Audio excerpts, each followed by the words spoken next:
Way back 2011, nag-apply ako sa Philippines, Manila Agency for work visa as a secretary.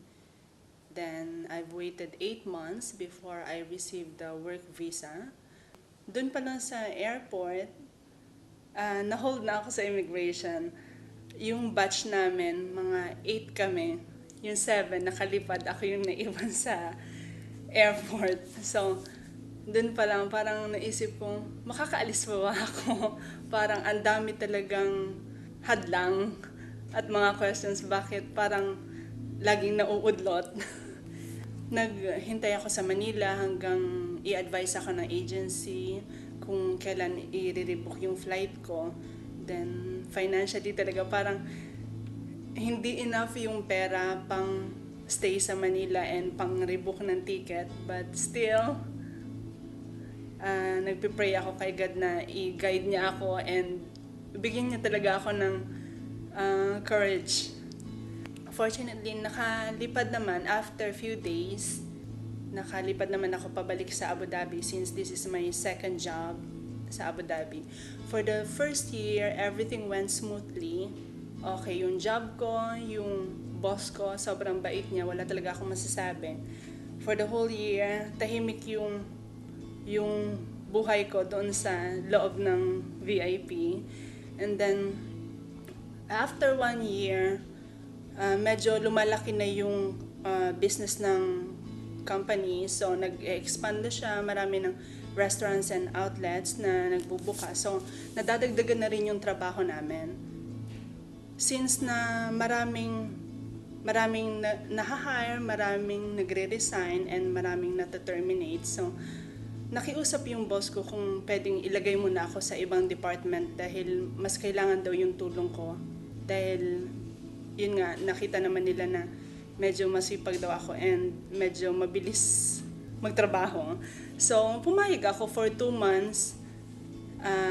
Tutulong ako sa isang department na more on encoding and editing. Then, after 2 months, syempre nag-hope akong ibabalik ako dun sa dati kong pwesto. Kinausap ko yung boss ko. Sabi ko, Sir, kailan po ako babalik sa dati kong trabaho as a secretary? Kasi nag-usap tayo na for 2 months lang, ilalagay ako sa department na to. Then sabi niya, Beb, kailangan pa nila ng tulong mo. So kung pwede, mag-stay ka muna. So, ayun, naging understanding talaga ako, naging patient talaga. Dahil alam ko naman na isang company lang kami, so okay lang na magtulungan sa mga departments. Pag may nagve-vacation, ako yung nagiging reliever. So parang bola na kung saan hihilahin, okay lang. Dumating yung point na parang na-feel ko na medyo mentally exhausted na. Talagang physically tired pa dahil since malaking office, mag-up and down ka as a coordinator, talagang iikutin mo yung central kitchen and maraming concerns yung mga chef, ganito, ganyan. So parang sabi ko, parang nakakapagod na, parang ako lang mag-isa, kailangan ko talaga ng tulong, hindi ko kakayanin yung trabaho na less than 50 yung taong pumupunta sa'yo everyday. Ayun. Hanggang sa may mga days na pumupunta ako sa CR para lang umiyak dahil sobrang bigat na. Sabi ko parang hindi ko na kaya.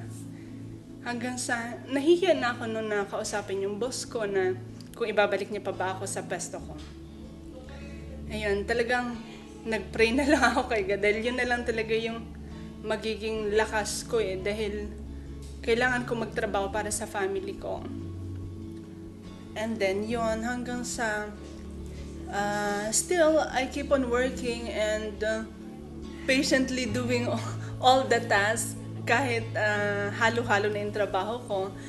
Then like October 2013, yung parang talagang sabi ko kailangan ko na rin siguro maghanap ng trabaho dahil hindi na nagiging healthy. Parang nag-lose talaga ako ng 4 kilos dahil sa stress sa trabaho. So, nagtry ako mag-apply sa ibang company. Then, yun nga, nung narinig kong may hiring, sabi ko, Lord, just give me the guidance and the strength na mag-apply sa company to dahil hindi ganun kadali. Nag-try lang ako, nag-apply ako through online. Then, tinawagan ako ng HR hanggang sa na-invite ako for interview. Then, before the exams and interviews, talagang I asked him, Lord, please give me enough strength, knowledge, and wisdom. Kasi hindi ko talaga kakayanin kung ako lang. Alam mo yun na sunod-sunod yung exam on the spot and yung mga interviews dahil wala naman akong background kung saan ako ilalagay na department dahil more on admin and operations secretary. Pero dun sa lilipatan kong department, parang medyo malayo. After the examinations, they advised me to wait for another call for second and third interview kung makakapasa nga ako sa second interview and exam. So sabi ko, ay mukhang malabo to dahil sa competition na narinig ko nga marami din nag-a-apply for that position.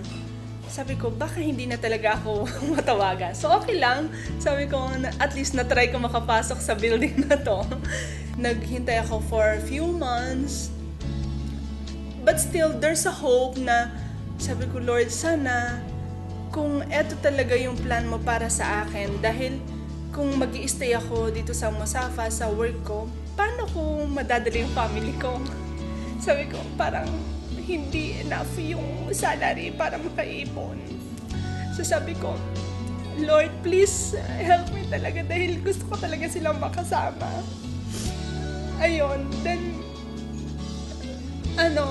parang nag-move talaga si God. Meron pa yung time na may activities sa church na from that day talaga medyo mas lalong lumakas yung loob ko na maging inspired to work so hard and be more patient to wait for something that your heart really desires. Ayun, hanggang sa after 4 months, pinatawag ulit ako for second and third interview.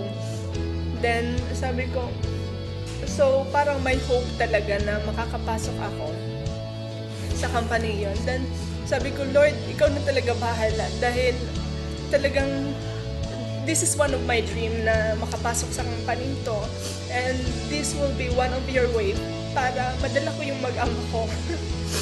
Ayun, tapos after ng interview ng pinaka top manager, yun nga, sinabi nilang I passed the exams and interview. So, I feel so blessed talaga na sabi ko, Lord, thank you for giving this blessing and a gift for this 2014.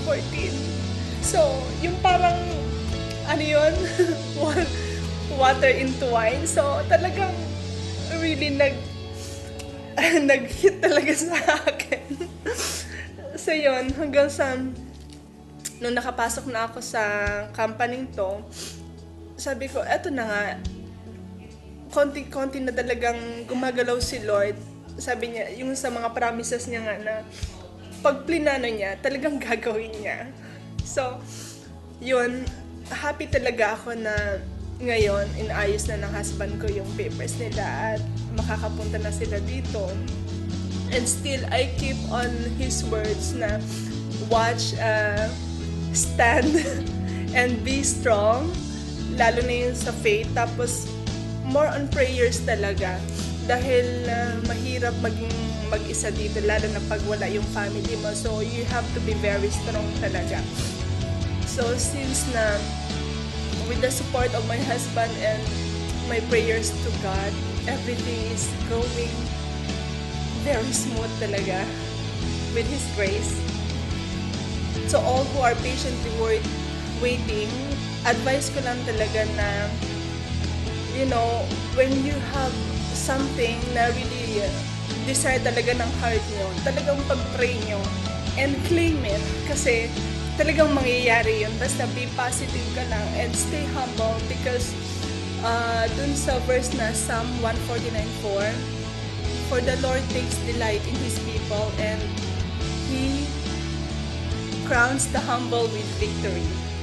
So, yun talaga yung pinaka-line na if you stay humble and be patient, everything, you will receive it in God's grace.